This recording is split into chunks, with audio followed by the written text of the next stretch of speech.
Hello friends, स्वागत है आप सभी का हमारे इस YouTube चैनल पढ़ो 24/7 पे। तो आज हमारी मुलाकात बहुत दिनों बाद हुई है, तो बच्चा इसके लिए वेरी सॉरी, क्योंकि मैं बहुत थोड़ा इंपॉर्टेंट इमरजेंसी में बिजी हो गया था, तो मैं वीडियोस नहीं डाल पाया। बट आई प्रॉमिस अब से ये सीरीज अब कंटिन्यू चलेगी। बीच में अगर कुछ काम आ गया तो मैं उसके लिए गारंटी नहीं दे सकता, तो सॉरी फॉर एडवांस। ओके, यहाँ देखिए बच्चों, तो आज हमारी इजी इकोनॉमिक सीरीज का लेक्चर नंबर 10 है, जहां पे हम लोग आज movement and shifting in supply curve के बारे में जानेंगे कि सप्लाई कर्व में मूवमेंट कब कब होता है और सप्लाई कर्व में शिफ्टिंग कब कब होती है। जो मूवमेंट अलोंग सप्लाई कर्व है, इसको हम एक और नाम से भी जानते हैं, इसे हम क्या बोलते हैं? Change in quantity supply. क्या बोलते हैं? Change in quantity supply. Okay, दूसरा नाम भी आ सकता है एग्जाम में। इसका मतलब क्या होता है कि यहाँ पे देखो, दोनों ही केसेस में सप्लाई आपकी इंक्रीज होंगी, बट एक में सिनेरियो अलग होगा और दूसरे में सिनेरियो अलग होगा। ओके, नेक्स्ट स्टार्ट करते हैं हम लोग विदाउट वेस्टिंग टाइम। सबसे पहले है हमारा मूवमेंट अलोंग सप्लाई कर्व। तो मूवमेंट अलोंग सप्लाई कर्व क्या होता है बच्चा? मूवमेंट अलोंग सप्लाई कर्व का मतलब होता है कि जब आपकी सप्लाई प्राइस की वजह से सिर्फ चेंज हो, जब आपकी सप्लाई ओन प्राइस की वजह से सेम हो। फॉर एग्जांपल, ये मार्कर आपका 10 रुपए का था, तो प्रोड्यूसर इसकी 5 यूनिट मार्केट में सप्लाई करता है। अब ये मार्कर 20 रुपए का हो गया, तो अब अगर प्राइस बढ़ा तो प्रोड्यूसर का प्रॉफिट मार्जिन भी इसमें बढ़ा, और जब प्रॉफिट मार्जिन बढ़ेगा तो ऑब्वियस सी बात है बच्चा, आपकी सप्लाई भी यहां पर ज्यादा होगी। सप्लाई किस वजह से ज्यादा हुई? सिर्फ और सिर्फ इसकी ओन प्राइस की वजह से। तो यहाँ पे क्या है? अदर थिंग्स बीइंग इक्वल, यानी कि अन्य बातें समान रहने पर, अदर थिंग्स बीइंग इक्वल, बाकी किसी भी फैक्टर में चेंज नहीं होगा एक्सेप्ट प्राइस। तो प्राइस में चेंज होने की वजह से अगर आपकी सप्लाई भी चेंज होती है तो उसी को बोलते हैं movement along supply curve. Got it? या फिर इसको बोलते हैं चेंज इन क्वांटिटी सप्लाई। देखिए यहां पर क्या लिखा है?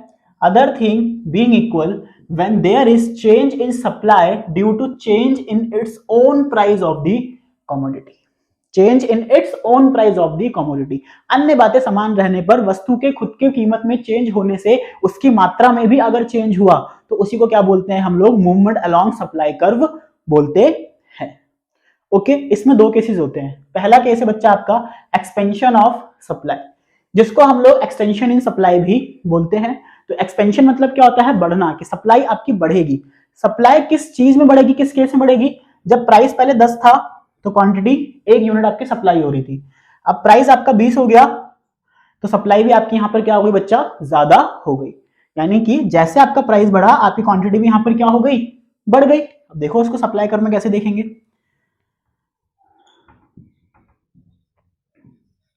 ठीक है, यहां देखो भाई, सप्लाई कर्व पहले प्राइस था, अब प्राइस जैसे ही P1 हुआ सप्लाई भी अभी क्या हो गई?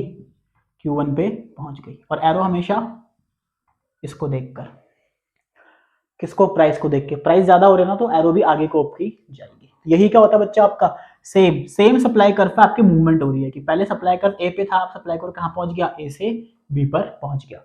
इसी को हम क्या बोलते हैं? इसी को हम मूवमेंट अलोंग या फिर एक्सपेंशन इन सप्लाई कर्व बोलते हैं। नेक्स्ट जस्ट इसका रिवर्स केस है, कॉन्ट्रैक्शन ऑफ सप्लाई। तो कॉन्ट्रैक्शन ऑफ सप्लाई क्या होता है? सप्लाई का सिकुड़ना, यानी कि सप्लाई आपकी कम होना। तो सप्लाई कम कब होगी? जब इसका प्राइस देखो 20 से 10 हो गया, यानी कि प्राइस पहले 20 था, सप्लाई 2 यूनिट, अब प्राइस 10 हो गया, सप्लाई सिर्फ और सिर्फ 1 यूनिट। तो प्राइस जैसे ही कम हुआ सप्लाई भी आपकी क्या हो गई? कम हो गई। इसको ग्राफ में दिखाओ भाई सारे, कैसे दिखाएंगे? P Q P1 Q1, price P से P1 हुआ, क्वांटिटी भी Q से Q1 हो गई। यानी कि सप्लाई कर वापस से A से B पे तो आया, बट एरो कब होगी? अब की बार नीचे की तरफ होगी। एरो कब की बार होगी बच्चों? एरो आपकी बच्चा नीचे की तरफ होगी। इसी को क्या बोलते हैं हम लोग? कॉन्ट्रैक्शन ऑफ सप्लाई कहते हैं। ओके, तो ये था हमारा एक्सपेंशन ऑफ सप्लाई, जहां पे सप्लाई सिर्फ और सिर्फ ओन प्राइस की वजह से चेंज होती है, बाकी अदर फैक्टर्स यहाँ पे क्या रहते हैं बच्चा? कांस्टेंट रहते हैं। Okay, next topic we have shift in supply curve. Supply curve में शिफ्ट कब कब होता है बच्चा? ठीक है, सप्लाई कर्व में शिफ्ट कब कब होगा? देखिए, अब ये शिफ्ट होता क्या है, change in supply due to change in other factors like income, taste, population, number of form etcetera. यानी कि यहाँ पे क्या था, अदर फैक्टर को कांस्टेंट मान रहे थे, प्राइस की वजह से चेंज हो रहा था, और यहाँ पे क्या होगा, जस्ट उसका रिवर्स, प्राइस कांस्टेंट रहेगा, अदर फैक्टर की वजह से क्या होगी, यहाँ पे सप्लाई आपकी बढ़ेगी या फिर घटेगी। For example number of forms एक फैक्टर है आपका, मैंने कराया है प्रीवियस लेक्चर में। तो नंबर ऑफ फॉर्म्स, अगर नंबर ऑफ फॉर्म आपकी एक है तो एक पर्टिकुलर प्राइस पे क्वांटिटी बिकेगी, मान लो 10 रुपए का एक खिलौना है और उस फॉर्म के अंदर 50 खिलौने बनते हैं, तो 10 रुपए के हिसाब से 50 खिलौने मार्केट के अंदर बिकेंगे। ठीक है, मैं यहाँ पे लिखा के दिखा देता हूँ, कंफ्यूज हो गया वरना दोबारा। 10 रुपए के हिसाब से 50 खिलौने आपके मार्केट में बिकेंगे। अब क्या हो गया, नंबर ऑफ फॉर्म्स आपकी ज्यादा हो गई, पहले एक थी अब नंबर ऑफ फॉर्म हो गई 2, तो यानी कि 10 रुपए के हिसाब से अब आपके 100 खिलौने मार्केट के अंदर बिकेंगे। ऑब्वियसली बात, सप्लाई करोगे, प्राइस सेम है, क्वांटिटी आपकी चेंज हो रही, क्यों, क्योंकि प्राइस को क्या रखना है, कांस्टेंट, और चेंज होगा सिर्फ और सिर्फ आपके अदर फैक्टर्स के अंदर। तो अदर फैक्टर की वजह से अगर आपकी सप्लाई चेंज हो तो उसी को क्या बोलते हैं, शिफ्टिंग इन सप्लाई कर्व या फिर चेंज इन सप्लाई यहां पर कहा जाता है। Got it everyone? Okay, next. तो आ गया बच्चा इंक्रीज इन सप्लाई, आ गया ना यहाँ पे देखो। अब सबसे पहले देखो क्या हो गया, सबसे पहले केस आएगा आपका increase in supply. Okay, increase in supply यानी कि सप्लाई कब इंक्रीज होगी, जब फैक्टर्स में कुछ ना कुछ इंक्रीमेंट वाला होगा। प्राइस 10 थी, 1 यूनिट सप्लाई कर रहे थे, प्राइस अभी भी 10 है, अब हम 2 यूनिट सप्लाई कर रहे हैं, हो सकता है नंबर ऑफ फॉर्म्स बढ़ गए हो आपके, तो इस केस में क्या होगा, आपका सप्लाई कर्व बच्चा आपकी आगे शिफ्ट हो जाएगी। सप्लाई कर्व बच्चा क्या होगी, आगे को शिफ्ट हो जाएगी, SS से S1 A B P, sorry इसको मान लो आप Q1। ओके, सप्लाई से SS से S1 पर। ओके, कोई दिक्कत नहीं।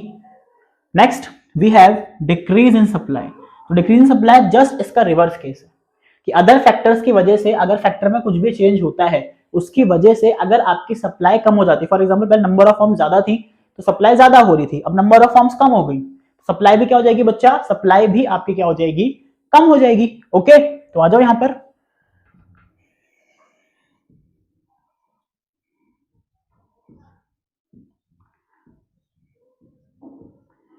SS से S1